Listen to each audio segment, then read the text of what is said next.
খালা কাঁচা ডিম না সিদ্ধ ডিম? এই সিদ্ধ ডিম সিদ্ধ ডিম। নরমালি কয়টা সিদ্ধ ডিম আপনি খেতে পারবেন? দুইটা খাবে।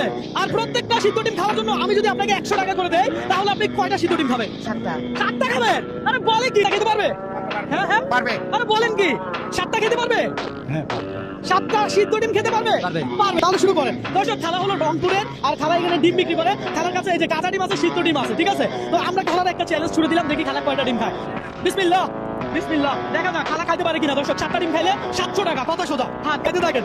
দর্শক আপনার কাছে রিকোয়েস্ট, আপনারা একটু ভিডিওটা শেয়ার করে দিয়ে, আপনাদের একটা শেয়ার আমাকে নেক্সট আরো একটা ভিডিও করতে অনুপ্রাণিত করে। হ্যাঁ ডিম মজা মজা। দর্শক এই চ্যালেঞ্জ যদি আমি আপনাকে দিতাম তাহলে আপনি কতটা ডিম খেতে পারতেন, আমার থেকে কত টাকা নিতে পারতেন একটু কমেন্ট করে জানান। একটু লবণ টবণ মারেন। 7 নাম্বার চলতেছে, 7 নাম্বার। আপনি যদি খালাকে হারাইতে পারেন তাহলে নেক্সট চ্যালেঞ্জ আপনার সাথে আমার, কথা সোজা। দেখ জানি আমরা বুঝে গেছি খালা জিতে গেছে, কি বলেন? জিতে গেছে। তাহলে আমরা ধরে নিব খালা কয়টা খাইছে? 10টা। কারণ খালা খাইতে পারতো না? পারতো। তাহলে খালা 500 600 700 800 900 এই 1000 থেকে 1000 টাকা বুঝে পাইছে।